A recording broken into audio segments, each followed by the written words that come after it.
Welcome back muli mga kaibigan sa bagong muling mga balita na ating mapapakinggan at mapapanood dito sa channel ng Bayan, ang Bayang Pinas. Dito, ating matutunghayan ang mga bagay na nangyayari sa ating bansa, partikular na umano sa loob na mismo ng gobyerno at lalong-lalo na dito sa kasalukuyang administrasyon. Ngunit bago ang lahat, kung bago ka pa lamang sa ating channel ay siguraduhin mong ikaw ay mag-subscribe, pindutin ang notification bell at syempre piliin na rin ang all upang lagi kang maging updated sa mga balitang bago, totoo at walang bias. Syempre mga kaibigan at kung mga ating mga solid viewers naman dyan ay maraming salamat naman po sa inyong walang sawang pagsuporta. At huwag din pong kalimutang magpakita ng suporta sa ating channel sa pamamagitan ng pag-like at pag-share sa ating mga videos. At syempre mga kaibigan, kung meron ka naman pong hinaing at opinyon, ang ating comment section ay bukas para sa inyong mga opinyon at mga hinaing at kung ano po ang nais nyong sabihin sa ating mga gobyerno upang mabasa na ito. Heto na nga mga kaibigan, atin nang panoorin at pakinggan ang balitang ito.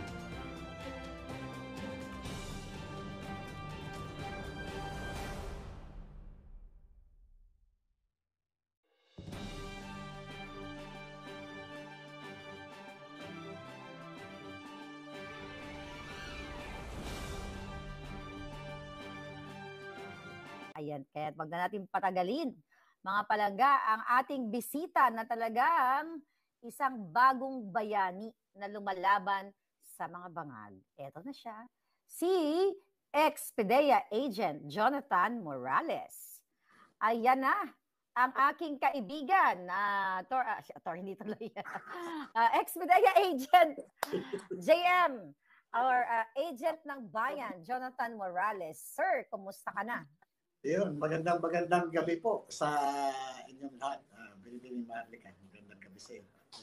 Napakaganda mo pa rin. Abay, syempre, Agent Tomerno ka talaga sa akin, ha? Alam nyo, hindi tayo nag-usap. Medyo Tomerno tayo. Pero alam nyo, mga kababayan, Agent, napakabigat ng ating pag-uusapan, ano? Dahil nga sa death threat sa iyong buhay. Sa mga kapapasok lang nating mga kababayan, na hindi nakakilala sa amin, okay, ni ex-PDEA agent Morales.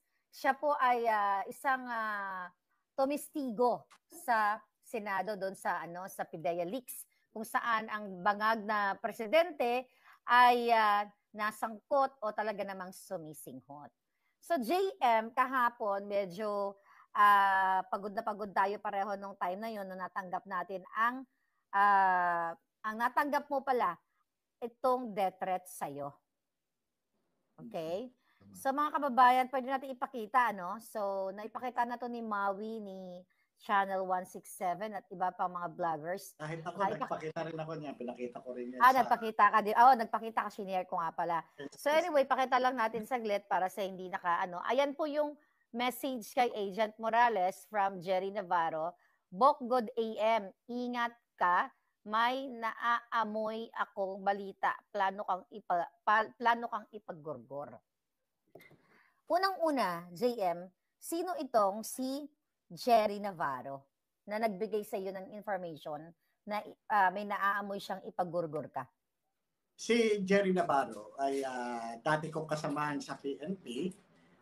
Classmate ko siya sa recruit noong 1993. At nagkasama kami dati niyan sa Pasay City Police at ang huling balita ko sa kanya ay naging miyembro siya ng CIDG. Miyembro siya ng CIDG. So okay naman siya, hindi kaya sa pag-expose natin itong information coming from him, hindi kaya siya ay mapahamak. Pero kasi mga kababayan, ito ay public public interest ng pinag-uusapan natin dahil may isang Pilipino na lumalaban sa mga bangag, katulad mo, JM, ay gusto kong ipagurgor. Pareho lang tayo ng sitwasyon. Diba? Pareho tayo na ako rin ay gustong ipagurgor at ikaw ngayon, although alam na natin na ikaw talaga ay gustong ipagurgor. Remember, kung babalikan natin, nung ikaw ay, nung una kong in-expose, yung authority to opt at ang, yung isang papel? Yung dalawang document, Pre-op. Yung Pre-operation report at saka authority to operate, saka yung memorandum. Yung memorandum, yun. Nung inilabas ko yun, na hindi kita pinangalanan, nagkaroon ng kaguluhan sa palasyo ng mga ahas, kung saan, syempre kung todo deny sila, hanggang sa dumating nga yung point na ikaw ay lumabas dito sa channel at talaga namang through, naka-reach out ako sa'yo, at talagang pinatunayan mo sa Senado na yes, totoo ang nakita mo, yung papeles na to, dahil ikaw ang pumirma, yung pre-op, authority to op, yung memorandum, na noong March of 2012 ay talagang si Marcos Jr. ay bangag o sumisinghot. Ayon dun sa informante na pinangalanan mo nga nagdaza. Anyway, JM, doon pa lang nakita na rin ng taong bayan yung video na inilabas mo, 'di ba? Yung CCTV na kung saan doon kung talagang alam niyo gagawin lang ng tama ng mga otoridad, ano? Dapat matagal na nakalaboso si Marcos Jr. at saka si Lisa Marcos. Kasi doon sa video na 'yon na ipinakita mo, pinag-uusapan na ikaw ay ipagurgur, 'di ba? Kung ikaw ay a-attend sa Pedelix. Naalala mo 'yon? Naalala niyo 'yon, mga kababayan? At kung kung sakaling ikaw ay pumayag sa kagustuhan ng mga bangag, ay bibigyan ka ng pagpipilian ka, pwedeng loan better, pwede ka papuntahin sa Amerika, i-facilitate nila yung visa and everything, pero nanindigan ka bilang isang totoong bayani na nakikipaglaban. At doon, babalikan lang natin, mga kababayan, sa video na yon, sinabi nung taong yon sa video na kinukumbinsi ni sino nga yon, si Picoy, right? Picoy, si Romy. Si Romy Enriquez. Romy Enriquez, na sinasabing kausapin ka kasi kung hindi ka papayag or something, pwede kang magurgur sa pamamagitan ng pwedeng daanin nila sa aksidente o kung ano pa man, o nagkasakit ka bigla, so yung mga ganon. So noon pa lang, JM, talagang may gurgur, may gurgur threat na sa'yo. Okay? Balikan natin to, JM, simula nung lumabas ka, anong buwan yun nung una ka lumabas? Mayo yun, di ba? April. So, bago mag-Senate investigation ng April 30. Okay, tama, April. Okay. Nung April na yun, JM, ikaw ba ay nakakaramdam ka ng mga pagsunod sa'yo? Maliban doon sa nakita ng buong bayan, na talagang nabanggit ang pangalan ni Lisa Marcos at ni James Kumar doon, di ba? Na silang dalawa ang player, according to that video. So, nung simula April hanggang bago itong dumating, itong text sa'yo na may naaamoy, nakaramdam ka ba na may mga sumusunod sa'yo noon? Mula April hanggang sa dumating itong death threat message. Sa katunayan, talagang consistent, At sa akin naman, ang nasa isip ko, dahil nga since na itinuturing tayong kalaban na ng gobyernong Marcos, kaya naging normal na sa akin na ako ay subject ng surveillance. Hindi lang ng PNP, pati ng AFP, pati ng iba pang ibang intelligence unit ng gobyerno. Kaya yun yung ko naman, Kaya sa akin naman, dahil malinis naman yung konsensya ko at wala naman akong ginagawang paglabag sa batas, wala. Normal lang yung buhay ko. Normal lang. So nung natanggap mo itong death threat nga galing sa iyong dating kasamang pulis, ano yung una mong naramdaman at anong pumasok sa isipan mo na mga pwede mong gawin nung natanggap mo itong mensaheng ito? Nung matanggap ko yan, Pasko Oh my God. Ayun. Talagang regalo, Regalo talaga ng mga demonyo. Kaya sabi ko, nung makita ko, hindi ko siya, hanggang ngayon, hindi ko ino-open, itong message. Kung makikita nyo, talagang meron pang talaga, Hindi ko siya ino-open, pero makikita mo na agad na nandun yung substance, Yeah. At ito ay pahiwatig, na ikaw ay nakatakdang patayin. Sapagkat, naamoy yung balita at ako ay ipagugurgor. Kaya hindi ko hindi ko siya masabi na biro sapagkat sa isang taong nasa katayuan ko, hindi ano walang lugar ang salitang biro. Lalo na kapag ang ano ay ang kataga ay gurgor o pagpatay. Planong paggurgor. Kaya kahit na kapats ko yung nagsabi nito, hindi ko maanong biro eh. Kung sa ano, ito hindi ko maintindihan kung warning or pananakot o anuman. Sapagkat base dun sa pakikipag ano ko sa kanya, meron siyang mga kwento sa akin na itong si Lisa Marcos ay mayroong parang sabihin nating bata o naging parang tao diyan sa CIDG. Dati siyang chief of police ng Antipolo. At nung umalis sa sa Antipolo naging CIDT kumbaga sa hepe ng CIDG ng Manila. At ito ay napunta ng CIDG headquarters.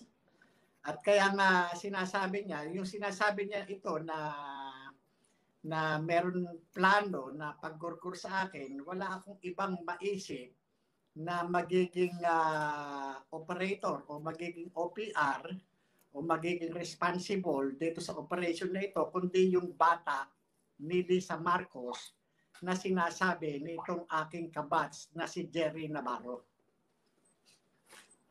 At sino naman ang mag-i-interest ng buhay mo? Anyway, dahil wala ka namang kalaban, maliban dito sa expose mo, or sa pag-submit mo sa iyong sarili bilang isang testigo sa Senado na talagang ang sangkot dito ay ang presidenteng adik at ang kanyang asawa na planong magpagurgur sa iyo sa pakikipagsabuatan ni Kumar based on that video na pinresent mo sa Senado. Pinresent mo yun 'di ba?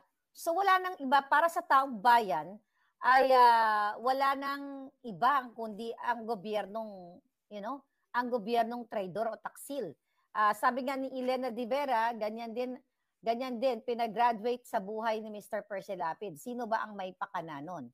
Yan. So, yun ang mga tanong. So, syempre, pag mga ganitong mga kaso, ikaw bilang isang polis, pag may mga ganitong klasong death threat sa buhay ng isang tao, hindi ba dapat ito ay inire-report? Well, it's good dahil na ipapakita natin na ipaparinig natin ngayon sa mamamayang Pilipino na ikaw ay may death threat. At tinitingnan natin yung mga anggulo at kung sino ang mga nasa likod dito. Posible na kung sino. Pero ikaw ba ay may ginawa ka ba na nag-consult ka sa abogado?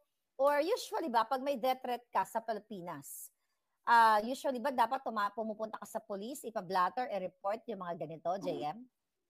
Alam niyo, sa panahon ngayon, lalo na sa kalagayan natin, sa estado natin, walang saysay yung pagpunta sa police, pag-report. Kaya nga ang ginawa ko dito ay ang agad-agad na kinonsulta ko ay yung mga kasamahan ko na alam ko nagmamahal din sa akin, katulad ninyo. Dahil sa pamamagitan ninyo, hindi lamang hindi lamang pambansang pulisya ang makakaalam, kundi buong mundo. Mundong-mundo. Di ba? Kaya itong sa pamamagitan ninyo, sufisyente na ito sa aking paniniwala at opinyon, itago man, itanggi ito ng pambansang pulisya, wala man silang gawin, at least lahat ng Pilipino saan mang panig ng mundo, alam nila kung ano yung ginagawa sa akin. Kung anong pagbabanta ang ginagawa sa akin.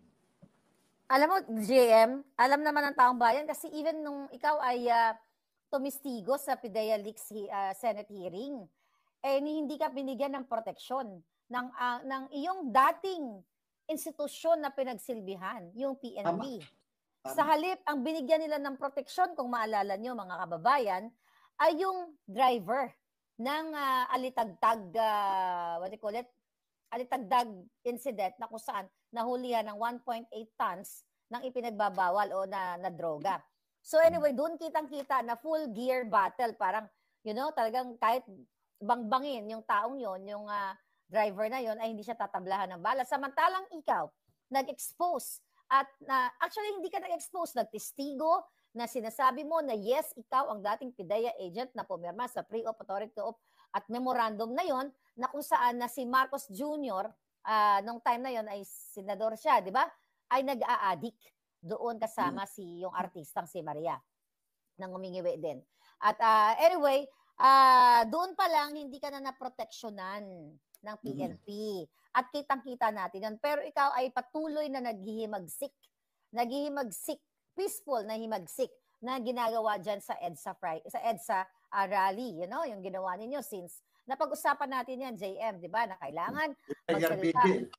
Oo, prayer vigil na yan. Kailangan through prayer, through peaceful movement ay magsalita ang isang Pilipino na katulad mo. So, di ba dapat ang CHR, Commission on Human Rights, ito yung mga tao dapat umaalalay sa atin, sa isang mamamayang Pilipino na kapag siya ay nasa bingid ng ganyang mga threat. Ikaw ba, naisip mo bang lumapit sa CHR o nag-consult ka na ba sa isang abogado na mga kaibigan natin? Alam nyo, kung titignan nyo, no, yung ganitong uri ng po pwede kasing itanggi yan. O pwedeng sabihin, ano lang naman to, hindi ko naman mabiro, parang gano'n, di ba? Pag ko, ikaw naman, ano lang naman yan, ikaw naman, pinapalundag ka lang, lumundag ka agad. Kumbaga, sa atin kasi, preemptive measure, Yes. Kapag ganyan, itinuturing nating seryoso. Sapagkat, yung kalagayan natin sa kasalukuyan, hindi na tayo ordinaryong tao. Yes. Hindi na tayo ordinaryong tao. Lalo pa, ang involved dito ay yung mismong Pangulo ng Republika ng Pilipinas. Kaya nga, doon sa hearing ng PIDEA Leaks, sinabi ko na talagang wala namang ibang tao na magiging, na maaari kong ituro o magiging responsable sa aking kamatayan, kundi si Ferdinand Marcos Jr. o si Bongbong Marcos. Ganon din yung kanyang asawa, ganon din yung kanyang pinsan ni si Martin Romualdez. Diba? Talagang ito tahasan nasasabihin ko sa sambayan ng Pilipino o sa buong mundo na lahat ng masamang mangyayari sa akin ay ito ay dahil sa pagsasabi ko ng katotohanan. Dahil dun sa involvement nitong si Bongbong Marcos sa illegal na droga. Yun lang po yun wala nang iba dahil doon lamang po nakatali ang aking personal na kaalaman magmula nang mahawakan ko yung sinusumbong ng confidential informant noong 2012. Yes. Yun nga, mga kababayan, at hindi naman lingid sa kalaman ninyo na pare-pareho tayong nararanasan ngayon. Sa akin, ikaw may kaso kinasuhan din. Ako may kaso din, Pilipinas at Amerika, kasi gusto tayong patahimikin. Alam mo, JM, ngayon parating na ang anibersaryo ni Dr. Jose Rizal ngayong December 30. Magsi-celebrate na naman tayo ng sinasabi nating ang bayani ng Pilipinas na nag-aklas sa pamamagitan ng kanyang panulat sa kanyang mga libro, 'di ba? At nagnais ng kapayapaan at kalayaan ng nating mga Pilipino mula sa pananakop nung panahong 'yon, 'di ba? Babalikan natin yung history.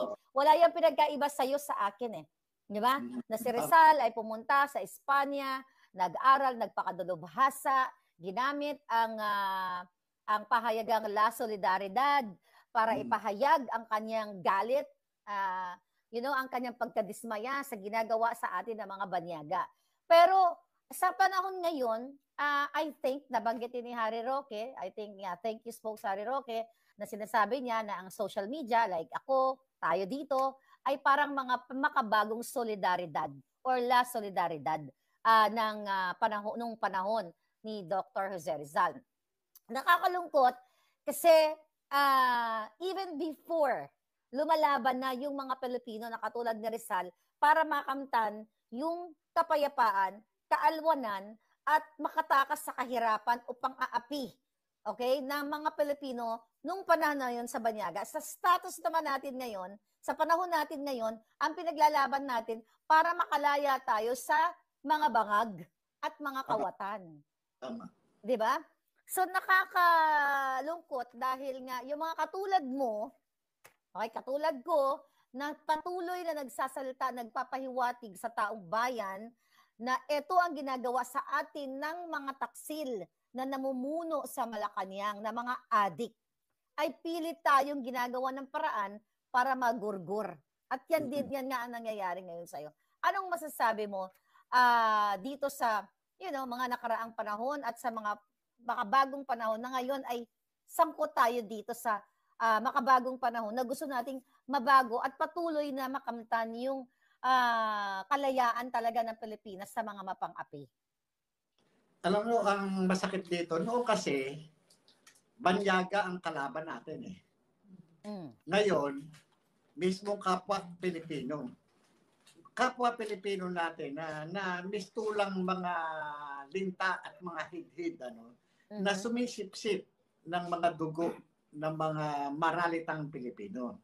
Yeah. Ang masakit dito, kumbaga, sa halip na na tulungan tayo, pagkalooban tayo ng sapat na proteksyon para sa sa pamumuhay natin, sila pa mismo yung mga pangunahing tao na siyang nagpapahirap sa sambayan ng Pilipino. Kung titingnan mo ito kung oobserbahan natin itong death threat na nangyari sa atin na naipaskil na sa social media at libo-libo na ang narating sa buong mundo. Pero hanggang sa ngayon, walang pagkilos ang pambansang pulisya. Wala ring pagkilos ang National Bureau of Investigation para magkaroon sila ng motu proprio investigation para malaman, totoo ba to? Patawag, nag-send ng text na ito. Bakit ganito yung nilalaman ng text mo? Sino ang nagsabi sa iyo? 'Di ba? Dito pa lamang ipinakikita ng pamahalaang Marcos na walang kwenta at walang halaga sa kanila ang kapakanan ng isang ordinaryong Juan de la Cruz. Wala ka namang kwenta hindi ba? Pero kapag ang involved, katulad ni Inday Sara, na merong kulatilya doon sa kanyang sinasabi na kapag may mangyari sa kanya, pagka siya'y pinatay, di ba? Patayin nyo rin. Tignan nyo, kara-karaka agad na nagkasasagawa ng investigasyon ang National Bureau of Investigation. Di ba? Tignan nyo yung nangyayari ngayon. Wala di ba? Wala talagang tayong aasahan dito sa gobyernong ito, partikular sa PNP, sa NBI, o kahit saan mang investigating units sa panahon ni Bongbong Marcos, sapagkat mukhang mayroong gag order sila o utos na huwag kayong gagawa ng anumang hakbang na makakabuti sa kalaban ng gobyerno. That's true. No, actually, siguro, ang sinasabi natin, tinuturing nila tayong kalaban. Pero hindi tayo kalaban Sila ang kalaban ng gobyerno. Tama? Correct lang kita doon. Kasi pag sinabi kasi natin kalaban ng gobyerno, ito yung mabuti ang ginagawa ng gobyerno, tapos tayo ay sinisira natin ang gobyerno. Pero hindi tayo sumisira, JM. Sila ang sumisira sa atin lahat. Katulad ng binanggit mo, na nung nagbigay ng testamento si Inday Sara, na kapag may gumurgur sa kanya, ay may nakausap na siyang, gurgurin yung dalawa, yung tatlong yon. So anyway, tama ka doon na dapat may ginagawa ang dating institusyon na pinaglingkuran mo, ang PNP, na dapat alamin nila kung ito ba ang itong nag-text sa iyo, alamin sino paano niya nasabi na mayroon siyang naamoy na ikaw ay magurgor. Sino to mga taong nagsabi sa kanya o naamoy niya o kung ano man, at ano ang way Ano ang pamamaraan kung paano ka gurgurin? Sasagasaan ka ba? Bibitayin ka ba? Lalasunin ka ba? Which is narinig natin yan doon sa video na pwede kang sagasaan o pwede kang kunyari palabasin na ikaw ay inatake sa puso. At ito yung mga importante kung may pagpapahalaga ang jutang ginemes na mga bangag dyan sa PNP, sa NBI, dapat bilang ikaw, isang Pilipino, isang taxpayer, ay naririnig naman nila tayo eh. Narinig nila tayo ngayon. At even yung vlog mo, yung mga ibang post pa kahapon nila, Maui and Channel 167, even media, naririnig nila tayo na ikaw ay pwedeng ipagurgur ng gobyernong bangag. Tama yun, ano? Isang paglilinaw din, ano? Kaya ko sinabing kalaban ng gobyerno, ibig sabihin, ano? Yung kalaban tayo in the sense na nagbibigay ng reaksyon o ng opinion doon sa kanilang mga illegal activities. Oo. True. Ngayon, balik tayo dito sa banta, doon sa threat. Bakit sineryoso ni Agent Morales yung text ng kanyang kabats na si Jerry Navarro, allegedly gugurgurin si Agent Morales? Sapagkat si Agent Morales ay alam ang kapasidad, ang kapabilidad nitong aking kabats, ganun din nung kanyang mga ikinukwento at sinasabi niya na maaari na utusan nitong si Lisa Marcos. Alam ko yung kapasidad nila, alam ko yung kakayahan nila, at alam ko kung ano-ano at sino-sino ang mga itinumba nila. Kaya yan, alam ko na meron silang kapabilidad. Kaya nung matanggap ko yan, tinignan kong maigi, binasa ko ng paulit-ulit, inassess ko. Biro ba to o totoo? Biro man o totoo, buhay ko ang involved. Dapat malaman ito ng sambayan ng Pilipino sa lahat ng sulok ng mundo. Kaya kung ano man yung maging kapasyahan nila dyan, itutuloy ba nila yan or hindi? Or nag-aantay sila ng pondo